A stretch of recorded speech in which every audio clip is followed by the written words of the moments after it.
മതിയായിരുന്നു. നീ എന്തിനാ ഇങ്ങനെ ഞങ്ങളിട്ട് തീ തീറ്റിക്കുന്നെ?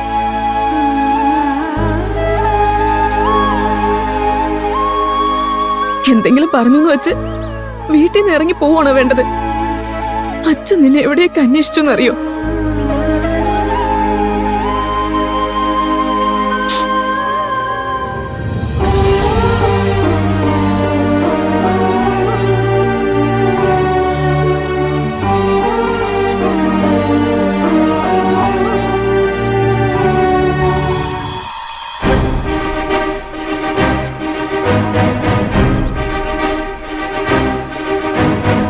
മോനെ,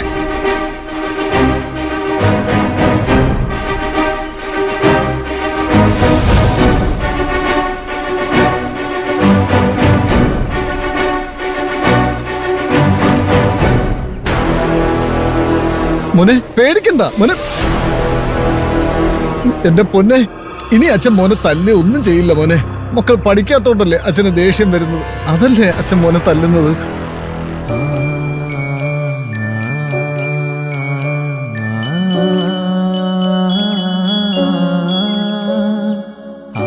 നന്നാവാൻ വേണ്ടിയല്ലേ അച്ഛൻ വഴക്കുറേ തല്ലുകയൊക്കെ ചെയ്യുന്നത്.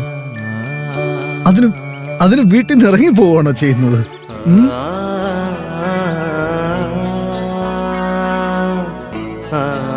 അച്ഛന് മോനോട് ഒരു ഇഷ്ടക്കുറവും ഇല്ല കേട്ടോ.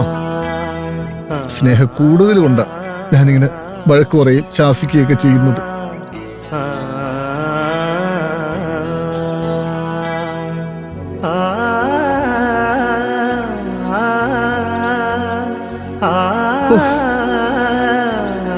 അമ്മേ മഹാമായേ. ഇവൻ ഇന്നലെ രാത്രി സ്കൂളിലാ കഴിഞ്ഞത്. രാവിലെ വീണ്ടും അലഞ്ഞു തിരിയാൻ ഇറങ്ങിയതാ. ഞാൻ ഒരു വിധത്തിലാ പറഞ്ഞിവിടെ കൊണ്ടുവന്നത്. അതിന് മോളെന്തിനാ ഇന്നലെ രാത്രി സ്കൂളിൽ പോയത്? അല്ല, അത് ശരിയാണല്ലോ. മോളെങ്ങനെ രാത്രി സ്കൂളിൽ വെച്ച് ഇവനെ കണ്ടത്? അങ്കിളെ, അത് പിന്നെ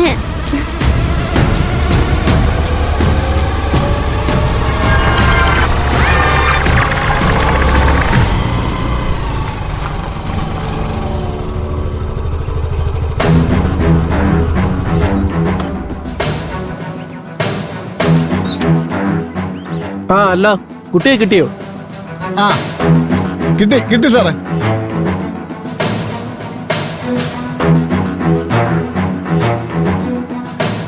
രാവിലെ വന്നേ ഉള്ളൂ സാറേ. ഞാൻ അങ്ങോട്ട് വന്ന് പറയാതിരിക്കുകയായിരുന്നു. അപ്പോഴാണ് സാർ ഇങ്ങോട്ട്.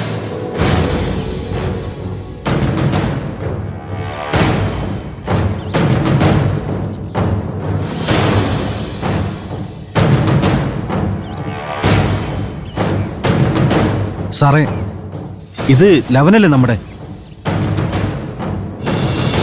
പറഞ്ഞതുപോലെ ഇത് അവനാണല്ലോ. നീയാണോടാ ഈ കുരുത്തക്കടലെല്ലാം ഒപ്പിച്ചത്? സർ, എന്താ കാര്യം എന്താ? സർ, ഇവൻ എന്തെങ്കിലും കുഴപ്പം ഒപ്പിച്ചോ? കുഴപ്പം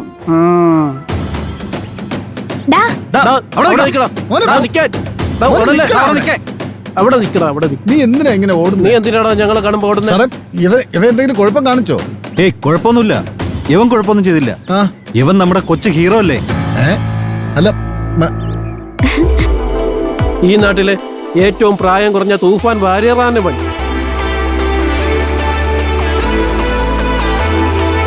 ഇവൻ ഞങ്ങൾക്ക് ചെയ്ത ഉപകാരം എന്താണെന്നറിയോ? ഇല്ല.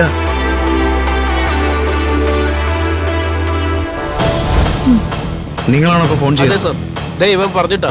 ദേ അവൻ സ്കൂളിൽ കഞ്ചാവ് കച്ചവടം നടത്തുന്നവനാ.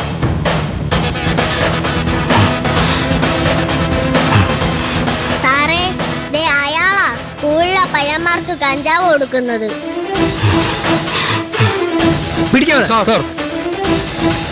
വേഗം പിടിക്കവനെ.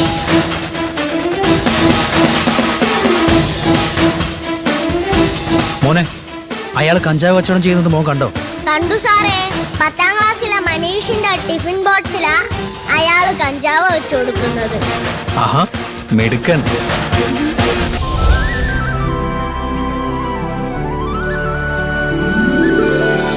അങ്ങനെ ഈ മിടുക്കം വിചാരിച്ചതുകൊണ്ടാ സ്കൂൾ പരിസരത്ത് കഞ്ചാവ് വിൽക്കുന്ന സംഘത്തെ പോലീസിന് പിടിക്കാൻ പറ്റും. എടുക്കാ ഇവൻ ശരിക്കും ആള് പുലിയാണ് കേട്ടോ. SI സാറിന് ഇവനെ ഭയങ്കര ഇഷ്ടമാണ്. മോനെ, നീ എന്തായാലും നല്ലൊരു കാര്യം ചെയ്ത് നിനക്ക് ഈ SI എങ്കിൽ എന്താ തരേണ്ടത്?